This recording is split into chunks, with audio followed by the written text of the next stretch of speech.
Hey, what's going on, everybody? It is Aaron Trevino here, and we have a terrific guest. We have Justin from the DFW area. How you doing, Justin? I'm doing great, man. How are you? I can't complain. It's a beautiful day. It's a little bit chilly, but the sun's out, and it's got me in a good mood. Yeah, I know it. I hear you. I'm just looking out at my dog sunbathing and, can't beat that. So, Absolutely. I guess, we can cut to it. For those of us who aren't familiar with you, could you introduce yourself?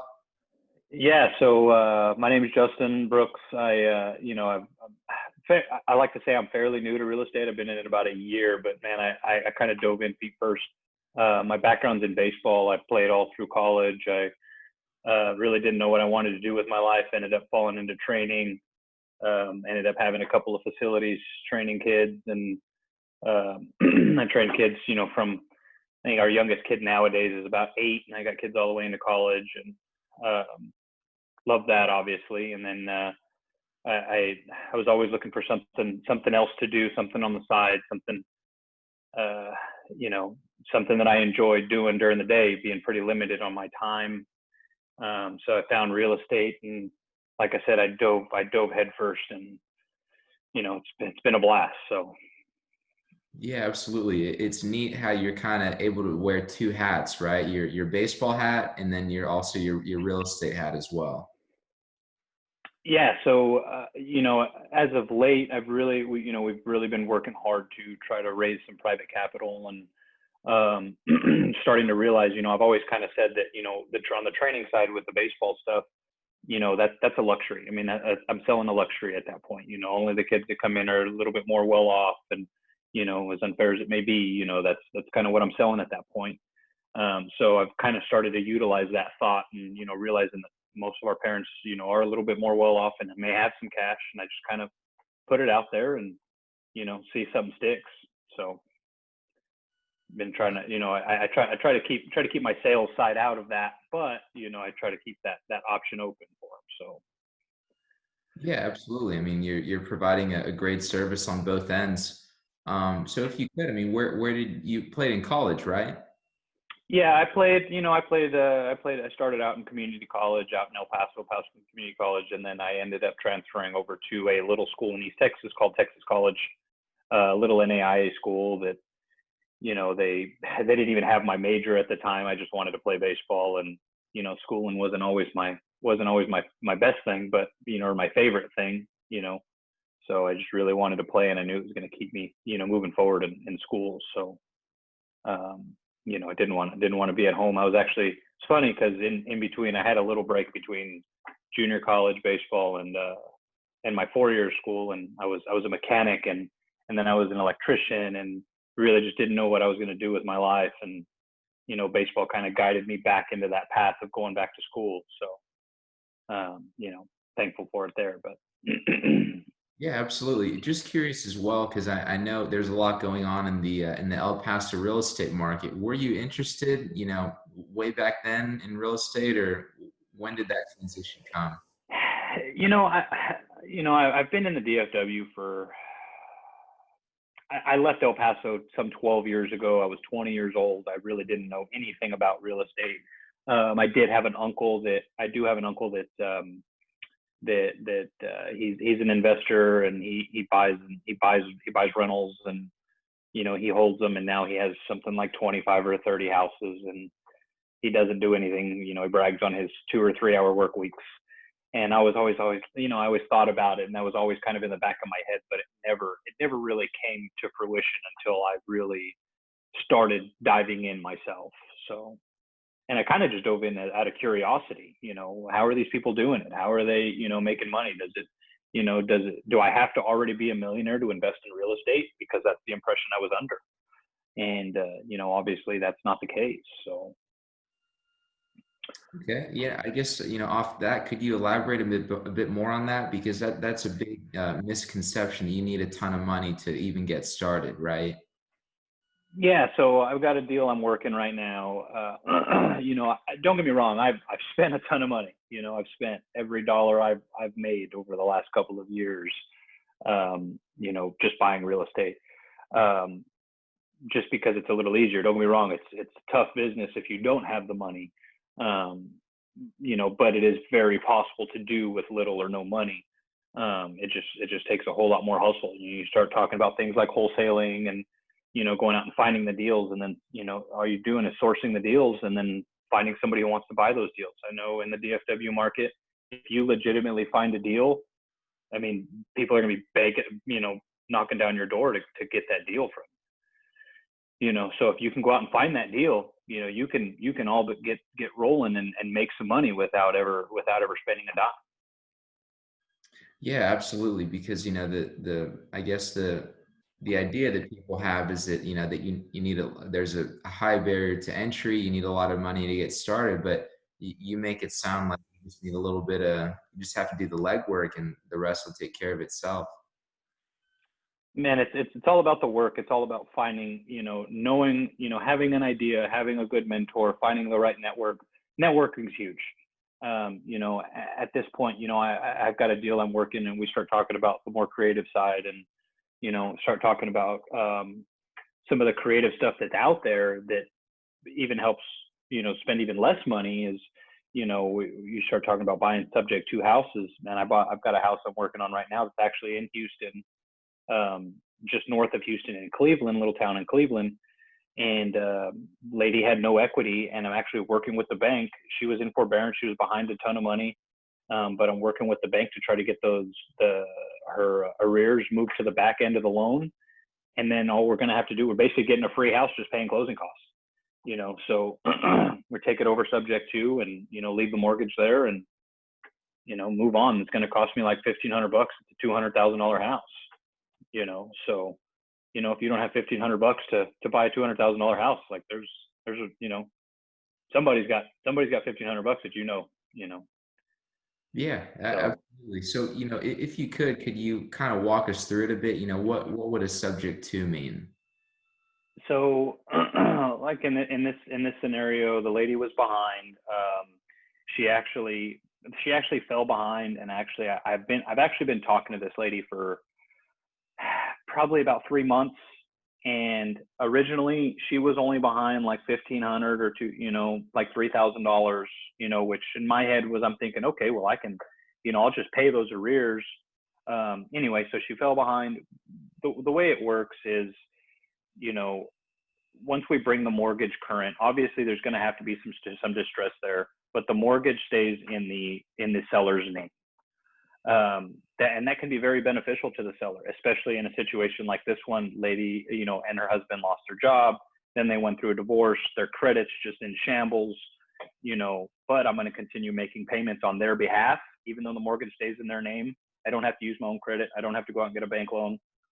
But every time I make that monthly payment, it goes towards their credit, and they're super stoked about that. Plus they don't have to worry about a foreclosure being on their credit. They don't have to go through bankruptcy. They don't have to worry about any of that stuff. They just kind of walk away, and I'm getting dang near a brand new house, for closing costs.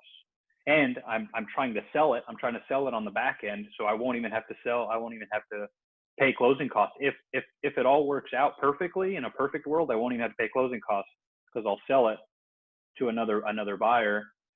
I'll sell it to an end buyer, and they'll just, they'll have to pay the closing costs, and I'll just make some money in the middle. Yeah, absolutely. You're the one that's making the money in the middle, kind of connecting two different people to it, right? Yeah, So not only am I making money, I just, I want to emphasize that it's all about solving problems though too. This lady had a problem. They literally bought the house. They bought the house last March, and so there was not enough equity. It was going to cost them, probably between $15,000 and $20,000 to sell their house. Well, obviously she didn't have that kind of money, so she was at a loss. She had, there was not a lot she could do, and most, and this is kind of getting back to, being more creative and using your brain more so than just what's out there sometimes, to say, look, I can help you, if you can understand our creative side. absolutely. You did a great job of kind of laying it out and explaining that scenario. But could you kind of explain, what creative financing is, creative compared to what? So, you think of traditional investing as you got $100,000 house. You take $100,000, you buy that house, and then you just sit on it and you just hold that house there while the house appreciates. You write off the depreciation, you rent it out, you make some cash flow in the middle. That's pretty much traditional, or you buy a house, you fix it up, and you flip it for more money and you sell it for more money. That's kind of your traditional route. But I'm trying to use as little of my own money as I can. So in this situation, in this other situation, in the situation we're in with this lady, the mortgage is going to stay in her name. So my name's never going to be on the mortgage. There's never going to be a mortgage that says Justin Brucks on this house. The deed says my company, but there's no mortgage that says my name. So I'm trying to use as little bit of my money, or you go and you find somebody who has a house that's free and clear, and you get them to bank for you so that you don't have to, if they've got $100,000 house that they own free and clear, I tell them, say, look, I'll give you $100,000. I just want terms. The terms are just, monthly payments. And I try to get as little interest as possible. Obviously, I try to negotiate as little interest as possible. The unicorn is that free and clear house that you get for 0% interest on a 30-year note. They're out there, 0 down, 0% interest. It happens. I talk to people all the time that do it all the time. I haven't quite done that one just yet. I tried. I've thrown it out there a few times. But I try to get as creative as I can when it comes to, how do I present this to a seller, and getting them to understand that I'm an investor. Now, a lot of times that's what really helps. As I reiterate that, look, I'm an investor. I am here to make money. The only way I can make money on this house is to buy it from you for 50 cents on the dollar, or you give me smoking terms. That's the only way I can make money. And once they understand that, typically the rest is easy. So, like I said, when we try to get really creative. You start playing with equity, getting the sellers to understand their equity, and I own this much equity, and all. We've gone so far as we traded 2 houses for 1 house, and still ended up with a mortgage on the 1 house, and we ended up with it was like $100,000 equity play. I'd really have to break that one down. But like I said, just getting really creative and getting really scrappy, because I'm trying to buy as many houses as I can with as little money as possible. Yeah, absolutely. If you don't mind, it almost sounds like Monopoly, right? Trading 2 houses for 1, could you kind of explain that? Yeah. So that one, we may take up the whole session on this, or the whole hour here, but, so lady called us in distress. She was going through probate. Her dad just passed away. It's about a $250,000 ARV house. Needs some work. So she was trying to sell it on the market with a realtor. Realtor couldn't move it. So she called us, because the house needed work. It's livable, but it needed work, and it wouldn't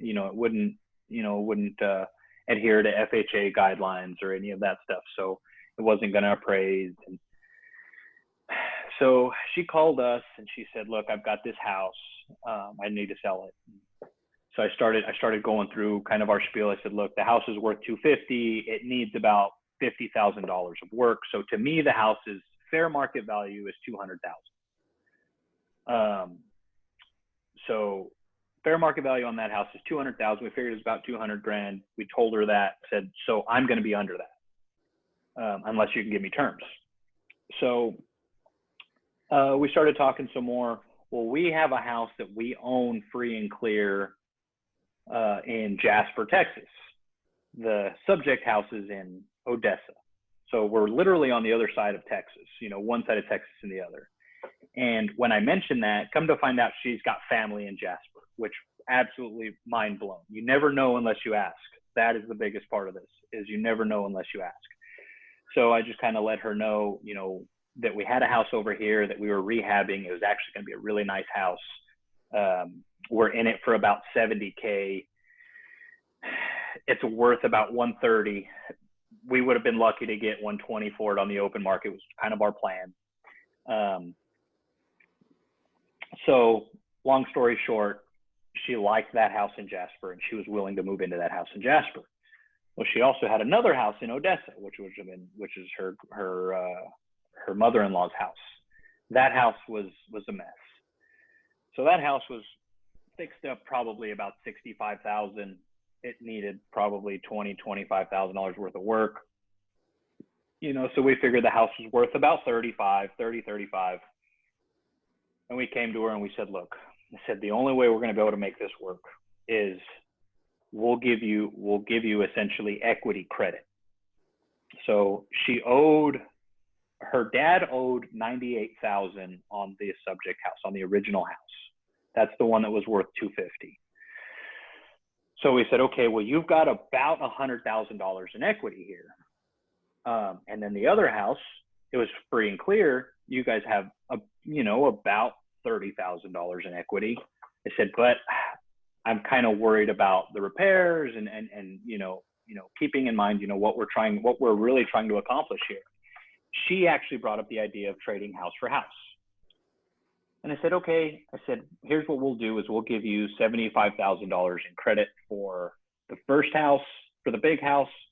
And we'll give you we'll give her, $75,000 for the first house, $20,000 for the little house in basically equity credit towards our $130,000 house. And we told her, we cut her a deal that she would just owe us $300 a month for the first 6 months while she got on her feet and got back rolling. And then she would have a mortgage on that house. So after some other negotiations and some other stuff, come to find out they were behind on some taxes and some stuff that we ended up having to come out of pocket. We ended up just adding it to the mortgage on the house that we traded her. So at the end of the day, she ended up with a $65,000 mortgage on the house that we gave her. And we acquired a $200,000 house that's only owed $100,000 on, and a $20,000 house or a $30,000 or $40,000 house. So we ended up wholesaling to make it all happen. That we had to wholesale that house. So we ended up this whole deal ended up costing us like $5,000 because we ended up wholesaling that house for $30,000. It was going to cost us $30,000 to enter the deal. We ended up getting $5,000 out of pocket to pull off this massive deal that took us weeks. And our title company was just, they were great. Don't get me wrong. They were great, but they were so upset and so just frustrated because there were so many moving parts and so many numbers. And we were playing with so many, that we were just getting so scrappy and just trying to make something work for them. And at the end of the day, she's absolutely ecstatic. She texts us all the time, telling us how grateful she is. She's texting us all the time, that we need to come visit her and let her make us dinner, and how much she loves her new house and how happy she is to be out of her old house. And, that was our Super Bowl. That we finished that off right at the end of last year. And that was, like I said, that was our Super Bowl, man. That was cool.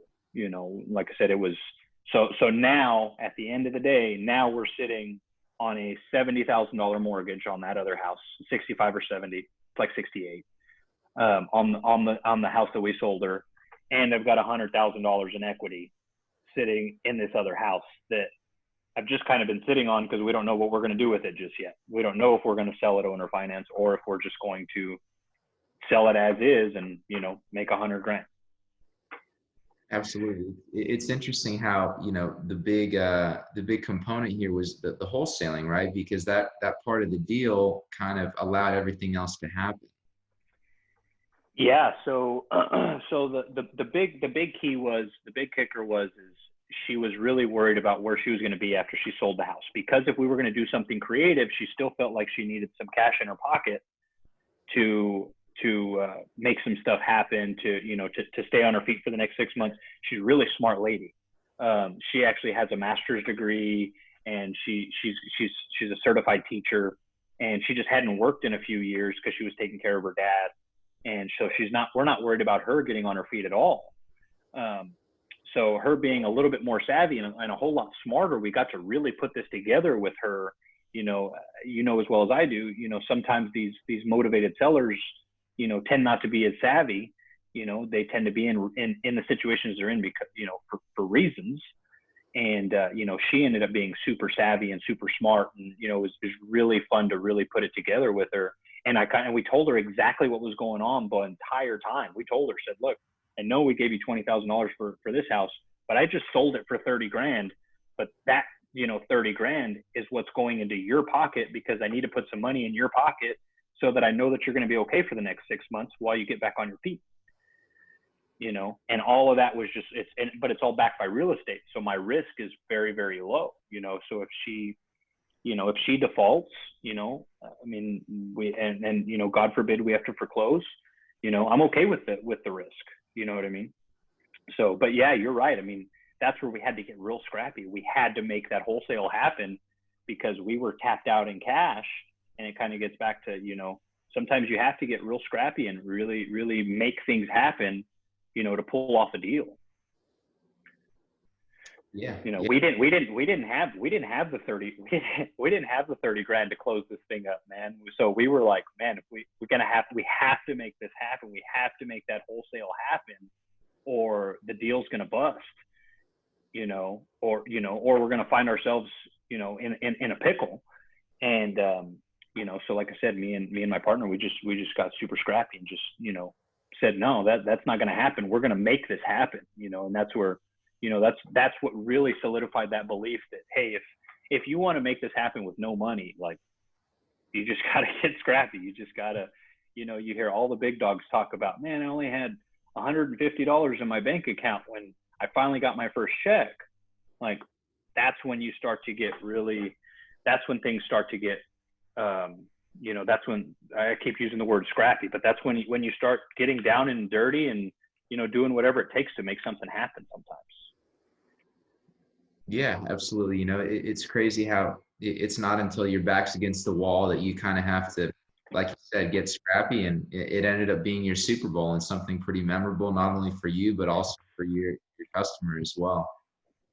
Oh man, she's, like I said, she's super stoked. The thing is where we look at everything as a relationship, the way we're selling her the house and the way we're buying her house.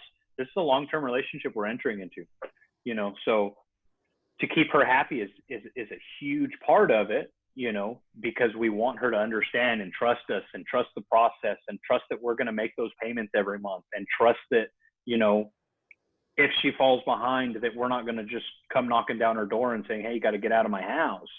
We want her to understand that we're trusting her and she's trusting us, and really, really, it's a business relationship, and if you build up those business relationships, man, it's, the sky's the limit. Yeah, absolutely. That's crucial. You also mentioned something as well about, you trying to decide whether you would do an owner finance or whether you would sell. Could you kind of explain, why someone would want to do an owner finance as opposed to selling? Yeah. So, what we really try to do is obviously we try to get into every deal with as little money as possible, so getting in for zero is always the goal. But if we get in and it costs us $20,000, a lot of times we feel like we need to make up that $20,000. So we need to either get it from from our owner finance seller. But when you're making that decision as to whether, you want to owner finance it or just sell it, that all depends on, it depends on a lot of things. Like right now we own this one house with a $98,000 mortgage. It's worth $200,000. I promise you I can sell it for that tomorrow. But to me, that, or I can cash flow, $1,000 a month for the next 7 years, which is typically how long it takes for, somebody to refinance or sell or do whatever they're going to do. If I owner finance to somebody, I mean, I'm looking at $1,000 cash flow for the next, I like to look at it as 30 years, but it'll never be 30 years. So to me, cash flow is king. And that's what I'm always trying to do. I'm always trying to put together good cash flow. So it all depends on what you're trying to do, not to mention, if I sell it retail, I got to pay capital gains tax on that $100,000. I don't want to do that. I have no interest in that. I'm always looking to stay in the deal as long as I can. Is typically our plan. Like I said, we're big cash flow investors. My plan is to, have enough cash flow to where I don't have to work if I don't want to. If I don't want to go to work for a month, I still make the same amount of money. So it all depends on what your plans are. A lot of people like to rent out.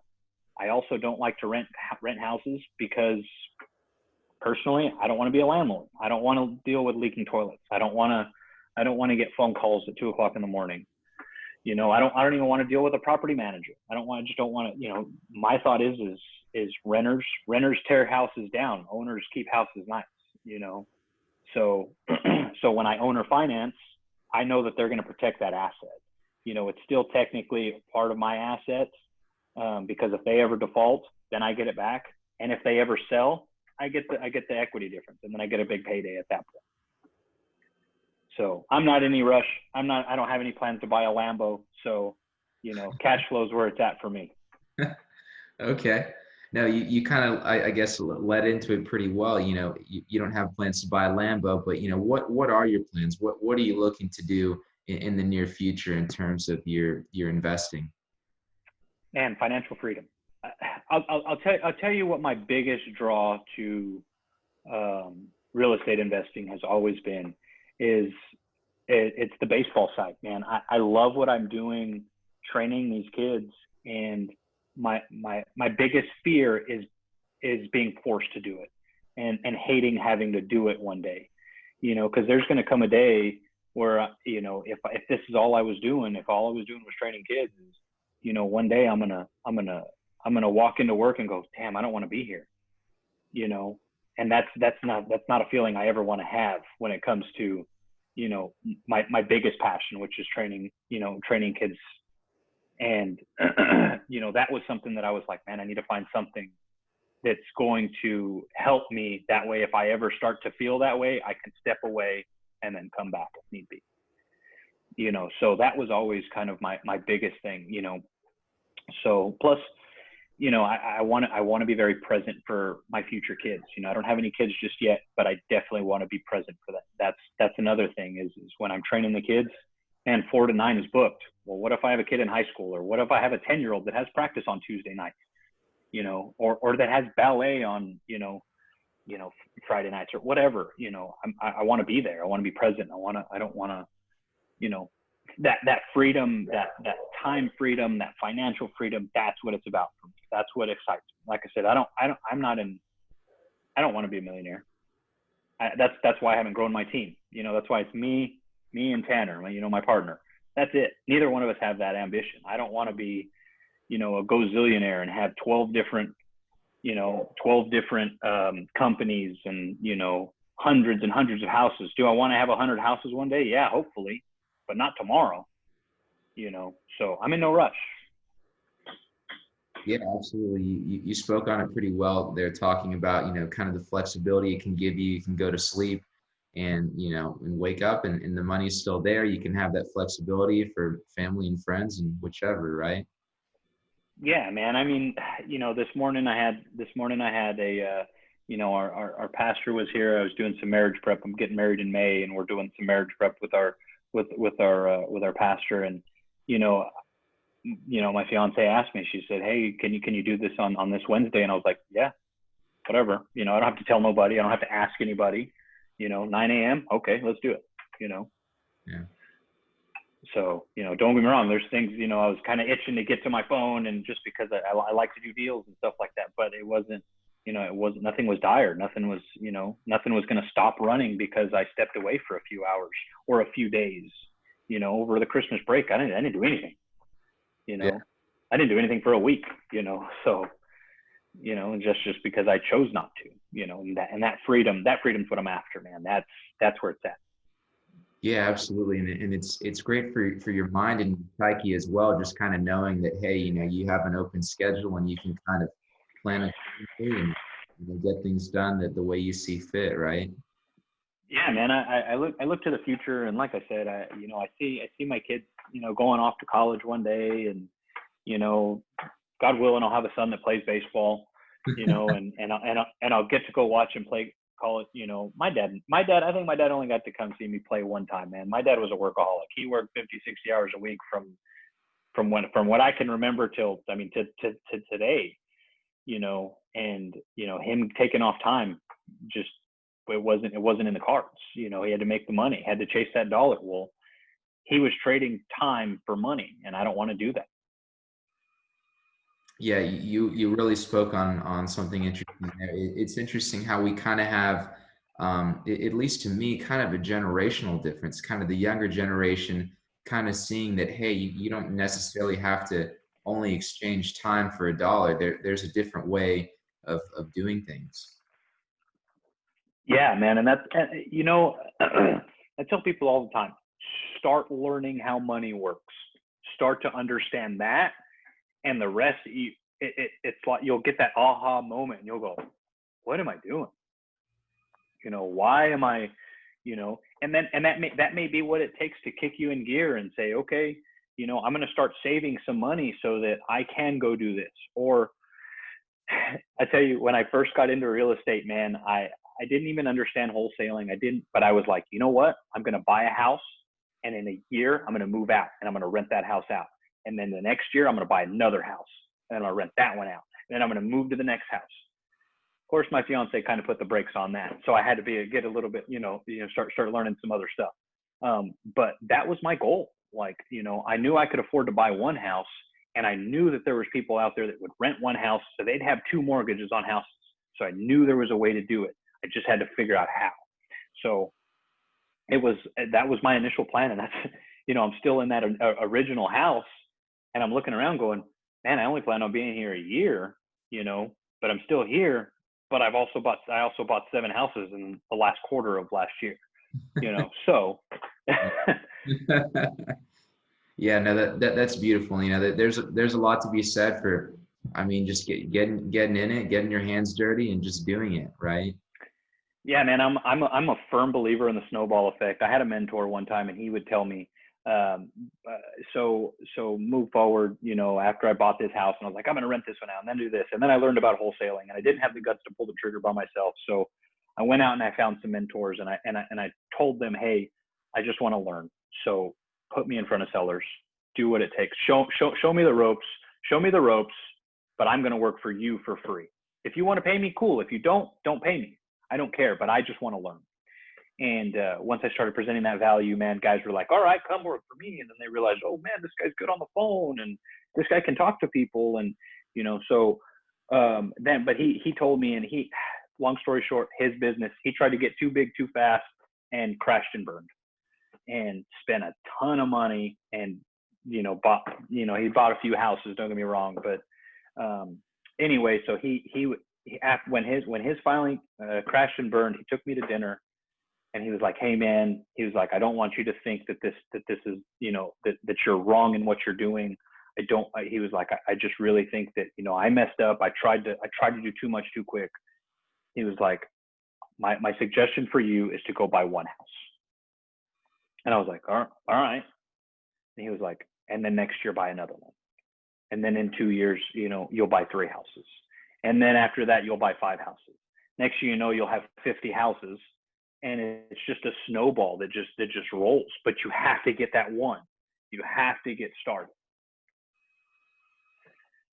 Yeah, absolutely. That's crucial. Is you have to get one. You have to get started, and it's kind of like with all this information out there, with all these books and all these different kind of shiny objects that people have, it's easy to get distracted.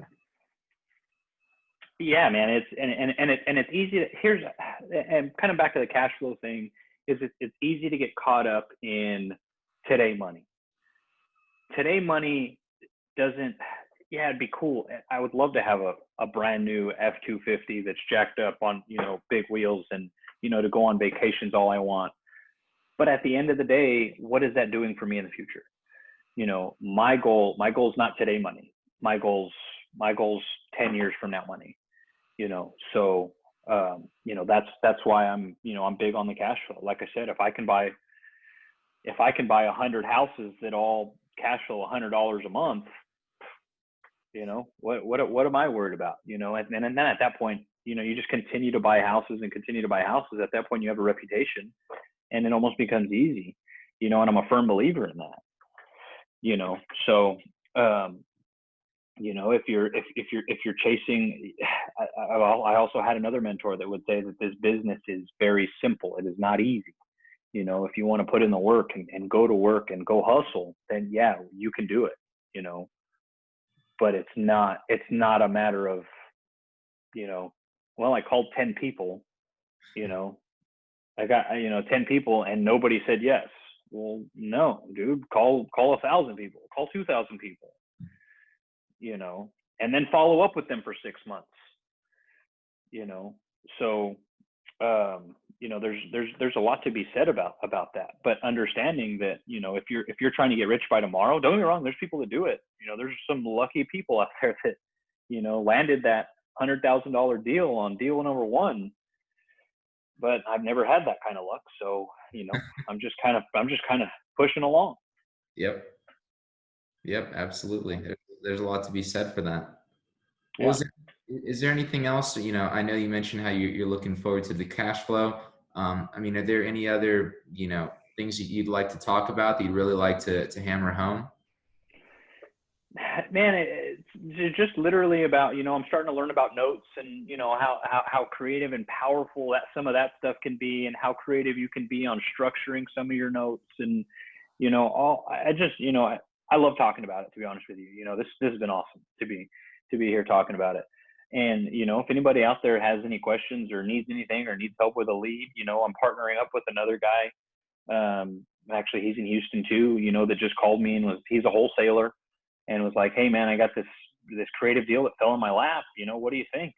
He's like, you want to buy it? And I was like, no, I want to partner with you on it so you can learn it and we can all make money. And he was like, whoa, really? That's awesome. So it's all about, the deals are everywhere. There's enough deals to go around, but man, get to work, but don't expect it in a week. The hardest part for me and for some people is understanding that, it's not about, like you said, it's not about, trading your time for a dollar, because there are many, many of days and weeks where I worked and didn't make a single dollar, but they all lead to that Super Bowl. That's, I'm sitting on $170,000 in equity that, I'm going to cash flow, $1,500 for the next 30 years. Yeah, that's huge. Just being able to have not only that patience, but also that kind of vision and being able to trust your process and knowing that even though you're not getting something, immediately, that day will come when you have that 170K in equity, right? Right. Yeah. It's not, again, it's really hard for some people to have that mindset shift that, a lot of people are so used to working a week and then getting paid at the end of the week for the work they did, but what if you work for 2 or 3, 4, 5, 6, 7 weeks and you still haven't gotten that deal? It's understanding that, keep pushing, like it's around the corner. And the thing is once that first one hits, there's 5 of them behind it. Yeah. That's a beautiful thing. That's pretty neat, just knowing once that first one hits, it keeps coming. So that's pretty cool. Yeah. It's like I said, and it gets, man, and then it gets fun, and then it gets frustrating, and then it's up and down, and it's such a roller coaster ride. But man, if you ride the waves, I attribute it to baseball. I attribute my patience in it to baseball. Hitting 300 as a baseball player, you're a Hall of Famer. So that means you failed 70% of the time. Well, shoot, I don't know, 98% of the people that I talk to on the phone, don't want to talk to me or don't have any interest in selling to me, or don't like what I have to tell them, but it's just that 1 or 2% that I'm after, Yeah, that's right. Those people that truly need it. Yeah, absolutely. It's one of those things too, just kind of, just staying on your path, right? I mean, I grew up playing baseball. If you had 4 at bats, I remember one game I struck out the first 3 times, frustrated. And my 4th at bat, I hit a triple off the wall, right? Sounds like a good day to me.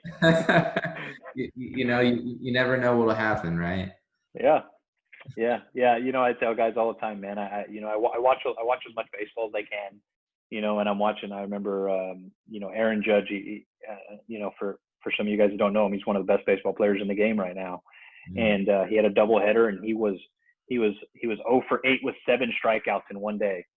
And the reporter asked him after the game. They were like, "What are you going to do? What are you going to fix? What are you going to do differently tomorrow?" And he goes, "I'm not going to change anything. This is what got me to the big leagues. I had a bad day. On to the next." And I was Yep. like, man, that's how you do it right there. Yep. That's how you fail. That's how you fail forward right there. Yeah. He wasn't like, "Oh, I don't know. I got to quit missing my pitch. I got to, quit shooting at a bad." No, I'm not going to do anything different. I'm going to do exactly the same thing I did today, tomorrow. And if I still go for 3 with 3 strikeouts, then I'll do the same thing the next day, because that's what got me to the big league. Yep. And I think about that all the time. And it's such a shift in your head is, failing forward is a real thing. I don't want to get political, but I also heard, people bashing, President Trump about all the bankruptcies, all the bankrupted companies that he's got. You're right. But he's got a lot of other ones that are done really, really well. And that's why he's worth as much money as he is, because he wasn't afraid to fail. He wasn't afraid to go bankrupt in certain, in certain companies or whatever. He continued to push forward. That company went bankrupt, on to the next. That didn't work. Just try something different and go forward, but always going forward. Yep. Again, there's a lot to be said for that, kind of like you said, failing forward, whether it's with, with baseball or business or whatever it may be. There's a big lesson in that. The best players in the world, I guarantee you there's not a millionaire out there that truly made himself a millionaire that didn't fail at some point or another. They have all failed. They all failed at something before they become awesome at what they're at. It's just about finding that niche. And I'm going to be honest with you, at wholesaling, I failed. I tried that wholesaling and I was awful at it. I just couldn't get over the hump. And, I actually did a couple of deals, but it just wasn't, I didn't like it. I really didn't like it. I didn't like presenting those offers. And now I use those offers as leverage and say, no, well, if you don't like 50 cents on the dollar, I can give you 75 cents on the dollar, but I want terms. And a lot of times they're like, "Oh, well, I think we can do that." Yep. So it's about, about being creative. And I love calling it creative finance because it's super creative, and being creative. Yeah. Understanding that not every deal is the same. Every deal is different. And what can go wrong and what can go right, and what can you do differently in this deal that you couldn't do in the last deal, and what can you take from one deal and apply it to another deal. There's always something to learn. And if you're not doing it, you ain't learning. I don't care how many books you read. Yep. It's one thing to read the books, but it's another thing to kind of step into every deal knowing that it's, a new deal and there's new opportunities in that deal, right? Yeah, man. The thing that scared me about, or that I hated about wholesaling, is I felt like I only had one option, and it was a brutal option. It was me telling that lady, the old lady that had lived in her house for, 20 years, that her $100,000 house, that I was only going to pay her 65 cents on the dollar. I was only going to pay her $60,000 for it, and that was a brutal conversation to have. And I didn't get real good at it. But now I feel like every time I talk to a seller, like, I have an option for you. I don't care what your distress is. I don't care if you have no equity. I don't care if you're upside down. I don't care if you have some back payments. I feel like I can come up with an option. I can do something for you. And that's the true power of creative finance. Yeah, that's absolutely huge. Well, is there anything else that you haven't said that you really like to hammer home as well? No, man. If anybody wants to reach out to me, I'm not super big on social media. I do have a Facebook page, Justin Brucks. That's Brucks. I'm like one of 2 in the world, so you'll find me pretty easily. Or you can reach out to me. Shoot me a text, give me a call, 915-217-9296. I have no problem. Like I said, I love to talk about it. So, and I love to, help and push people forward and network. And that's what it's all about right there. Yeah, absolutely. So it sounds like you're looking for potential partners, maybe people to kind of connect with, get in touch with. Yeah, yeah. I mean, if we got some struggling, some struggling people out there, or and I'm not selling anything. I don't have a course or anything that I just I'm all about networking. And like I said, if I can help you make some money and you can help me make some money, let's do it. And if you just want to talk about it, let's talk about it. Yeah, absolutely, Justin. Well, I've really enjoyed our time. I've learned a heck of a lot, not only about you, but also about creative financing and real estate in general. So thank you so much for coming on the show. Yeah, man, absolutely. All righty. Talk to you later. Have a good one. All right, buddy.